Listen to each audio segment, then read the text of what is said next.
You ever wake up thinking you own your life then? By lunchtime, you're fighting off an army of clipboard-wielding strangers trying to annex your soul.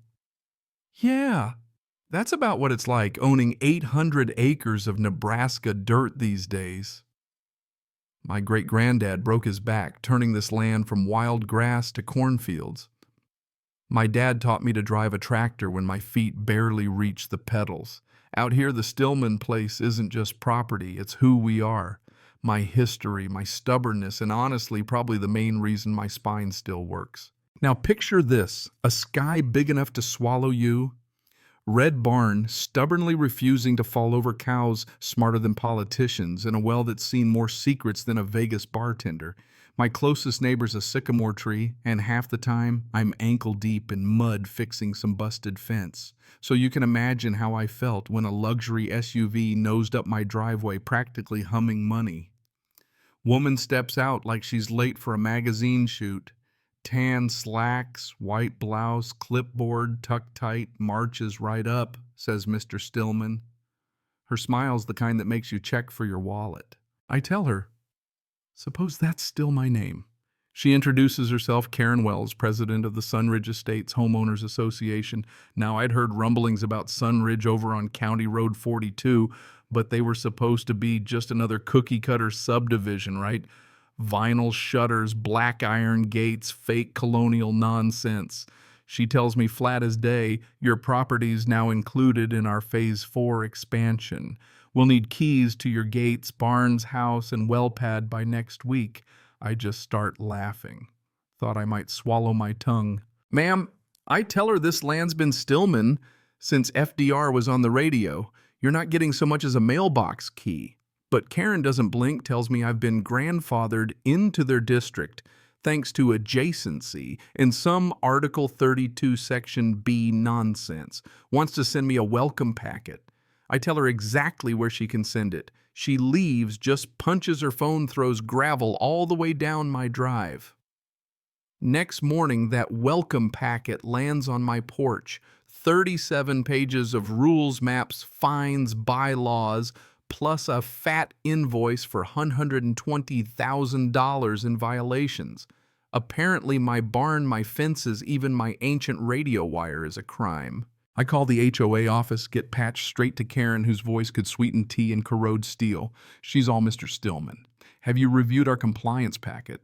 I say I don't comply with things I never signed up for. She gives me this corporate runaround about adaptive integration, tells me I benefit from their roads and security.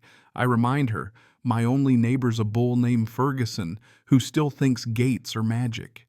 She threatens fines, access, restrictions, legal action.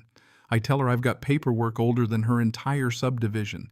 Then I hang up, go sit by the well under the stars, and let my pulse settle. But I know this is just the start. And if it's a fight they want, it's a fight they'll get. Didn't expect them to play dirty so soon. First, my internet dies 1 minute, I'm ordering tractor parts next. I'm staring at a frozen browser. No phone, no GPS, nothing. I drive out to the Ridge dead zone. Turns out my providers reclassified my address into a shared infrastructure zone. Now I need HOA permission just to get back online. I tell them what to do with their permission. Then the power starts flickering, well pump chokes, barn lights flash like a haunted house. Utilities board says my land's now transitioned to HOA managed grid. I spend a day hauling out the old diesel generator, rigging up bottled water, and burning cash for a Starlink dish. And then just when I think it can't get any pettier, I get a fat envelope from the Sunridge Historical Restoration Committee, wax seal and all.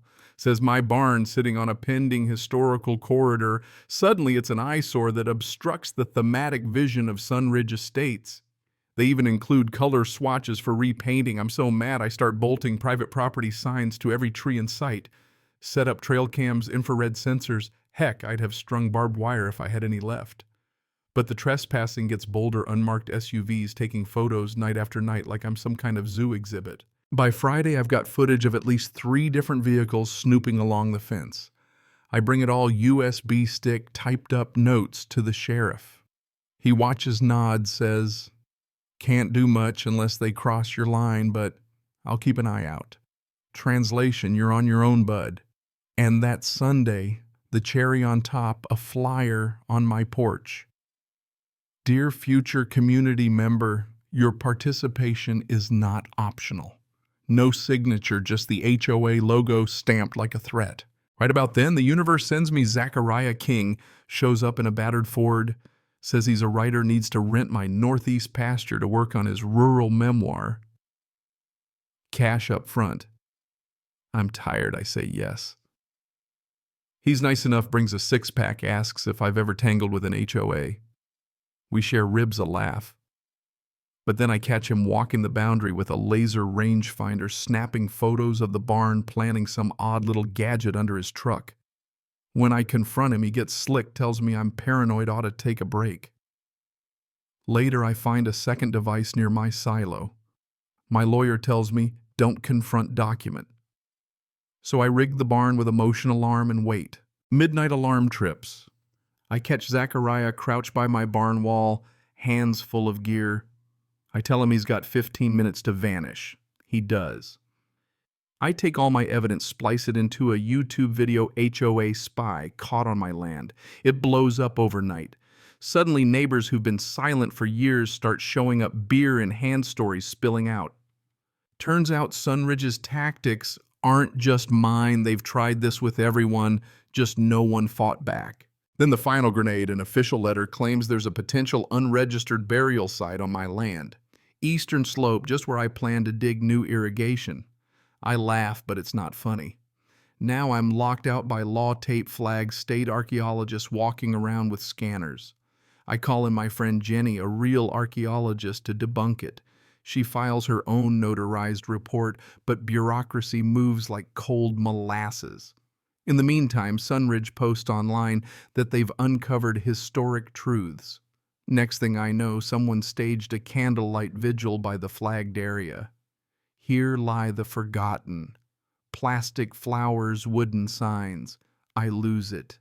Film the whole thing. Jenny's rebuttal, dump it online.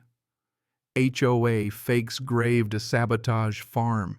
That goes viral, media calls, news vans, interview requests. And right then I realize I've been on defense too long. So I open the barn, scrub it clean, hang up family deeds, maps, photos, turn it into the Stillman Heritage Open House. Flyers go out and people flood in, farmers, veterans, kids with cameras. I tell them the truth about my family, the land, the fake grave, the blackout, all of it. The local paper prints it, then a regional one, then some streaming news channel picks up the story. The whole county starts watching. Then comes the lawsuit. HOA files a restraining order against me, claims I'm inciting hostility. My lawyer, Jeremy, files a motion to dismiss, then countersues for harassment, sabotage, and defamation. We ask for open court media access. Judge says yes.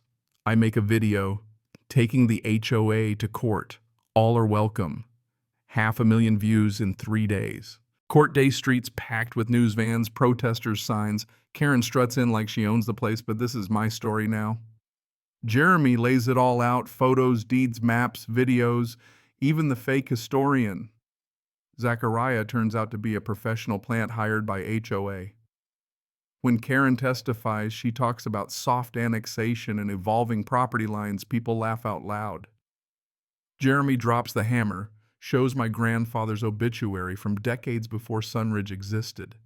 Even the judge can't keep a straight face. Verdict.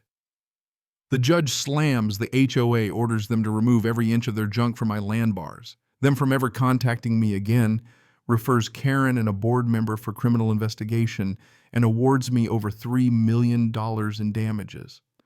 I walk out, free land, name, and dignity intact.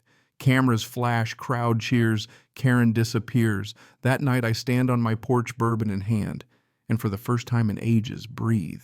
A year later, the barn's now a heritage center. Kids running around, veterans reading old letters, folks signing the guest book. Stillman land is Stillman again. Even the cows seem happier. The new HOA president actually apologized. Imagine that. And Karen? Last I heard, she moved to Arizona, but I still keep my fences hot and my camera batteries charged just in case. You want to know the best part? The peace. The story lives on. No more threats, no more suits. Just the land, the people, the memory of a fight that mattered. One last thing fall, picnic fire pit, glowing bluegrass playing, and out of the dusk walks Karen herself. No blazer, no clipboard, just a container of pumpkin bars, her grandma's recipe. She leaves them with me, mumbles something about the lemonade table, disappears into the crowd. And I realize this land is private, but the memory is for everyone. HOA not required. So let me ask you, where do you draw the line between rules and right? Ever had to fight for your land, your peace, your story? Drop your thoughts below. I want to hear how you'd handle a HOA war, or if you just eat the pumpkin bars and call it a day.